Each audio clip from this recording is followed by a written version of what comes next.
mga viewers ng Marpio Ratar Santos Facebook page. Tayo po ay galing dyan po sa ating pong activity linggo. Ang tinatawag po namin na First Nueva Ecija Radio Reserve Signal Company Mastering. Natutuwa naman tayo kahit hindi tumugon yung iba ay marami rin yung aming bilang na kung saan ay nag-usap-usap at maraming natalakay.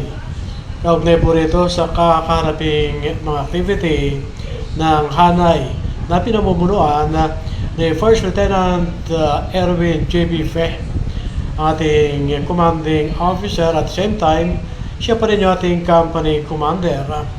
Dumating din ating isa pang opisyal na si Second Lieutenant Lito Galang ng Quezon. At siyempre sa ating First Sergeant, Staff Sergeant Alvin P. Razon. At yan ay isang pabot natin mula sa ating hanay ang pasalamat at congratulations sa ating pong kasama at First Sergeant na yan sapagkat siya po ay graduate sa isang schooling.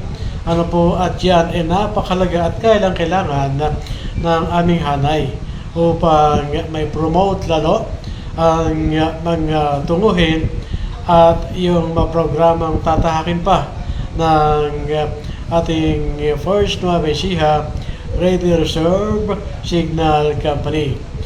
At siyempre napag-usapan na rin po riyan ang tungkol sa tree planting activity na nakatakda pong idaos sa ipaganap sa December 7. Yan po ay sa panguna ng ating commanding officer at ang lokasyon na pagsasagawa po nito ay dyan po sa Barangay Pagas, lungsod ng Cabanatuan.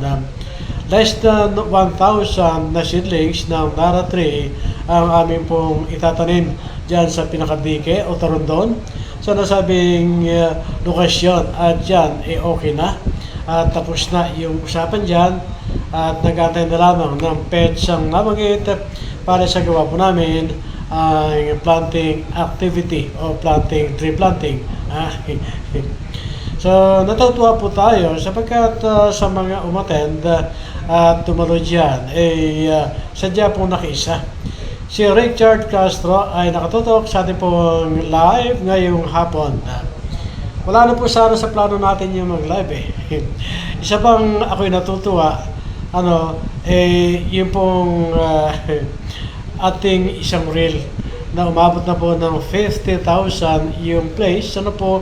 At yan ay pasalamat at sinapi saludo sa lahat na tumangkilik po riyan. Yan po bang Monday Raising Flag Ceremony sa ating provincial government at yan po nung last Monday. At siyempre kasama po dyan yung ating Vice Governor si Vice Gov Hill Raymond Lemon Umali. At siyempre na rin lahat ng bukales mula una at hanggang pang-apat na distrito na ating lalawigan, partikular kay Bukal John Pacianos. Aming pong tinutugayan ng SOCMED na kasama ko si Raysan at si Madam Ellie Lipari Hankins. So nandyan parati ang SOCMED, kada activity, kada lakad na ating magiting na bukal. At siyempre, habang lahat ng programa ng GP Patlist ay kanyang inihahasik sa kanyang distrito sa 8 lokasyon, 7 bayan at 1 lungsod. Ang 4 district at mahigit na 100 barangay ang tinutungo po niya at nililibutan. Iniikot po niya yan. At yung pinakahuling yung assorted medicine distribution. At syempre yung medical mission ay sinasagawa sa 4th district. May patlang. Pero ito ay pinapaganap ng ating Congressman Atty. J.P. Pajialas sa buong lalawigan ng Nueva Ecija. Pati yung medical distribution na yan o medical mission at yung assorted medicine distribution na yan programa po ng GP Patlist yan na lamang sa 4th district ang nangangasiwa nga po ay si Bukal John Pagenos. Ayan. Kanya ang tabi lang po sa ating mga kalalawigan na nagtatanong kung kailan naman sa kanila ang medical mission. Medical mission, nasadya po talagang inaantabayanan ng bawat lokasyon. Sa last 2 occasions, activity na nagsunod diyan po sa Barangay Ganaderia, lungsod ng Palayan. Dito po sa isang barangay ng Haen, diyan po sa Santo Tomas South, ay galing po ang medical mission po diyan ni Bukal John Pagenos na kaloob ng GP Party List. Mangyari po kasi, yung pong paghiling ng kanyang makadistrito sa medical mission ay hindi po niya kayang tangihan.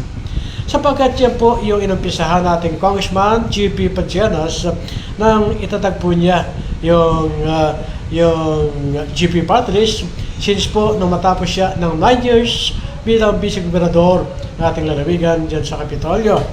Kung kaya't nakita po niya yung hungkag pang pangailangan at dagdag sa malihitimong congressman yung ginagawa ng GP Party List. Sabi nga po nila, bali 5 na yung congressman ng Baisiha. Natuto naman sapagkat hindi naman nakipagtunggali ang GP Party List, kundi nagdadagdag lang ng mga programang makakatulong sa ating mga lalawigan. At isa pa yan sa aking pag-live ngayon dahil may ilang text po sa atin na sana daw sa kanilang barangay naman maibaba yung medical mission ni Bukal John Pagenos at ni Congressman Atty. JP Pagenos na naman talaga ay gagawin walang lalaktawan lamang by schedule po ito. Imagine naman ilang bayan po itong 4 district, 8 kasama po dyan isang lungsod, more than 100 barangay. So ayan, kina-cluster po kasi. Once nag-schedule sa isang barangay, mga 3 to 5 barangays ang imbitahan para makihalubilo at makinabang sa dulot ng programang medical mission. Ayan, kanya't yan po ay tuloy-tuloy. At sigurado sa linggong darating bukas, Lunes na naman, check na may schedule na naman ang 4th district, pati na yung ilang distrito tulad ng 1st, 2nd, at 3rd district na ating lalawigan. So, bukod sa mga programa na yan, na medical mission, yung wheelchair distribution, isa pa sa talaga namang mainit na tinatangkilig po ngayon. Bakit po kanyo? Karamihan po kasi ay nagiging biktima ng polio, ng stroke, yung mga victims talagang hindi makalakad.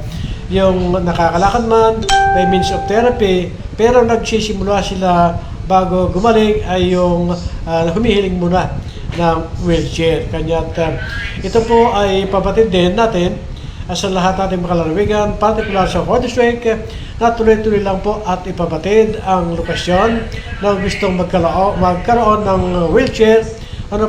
Ipaalam lang sa ating headquarters dyan po sa Mangino, Gapan City, kay Atty. Maricel Weng Pagenos o dili kaya kay Bukal John mismo, at nandiyan naman yung kanyang mga secretaries para umattend at umasikaso sa nasabing kahilingan po ninyo.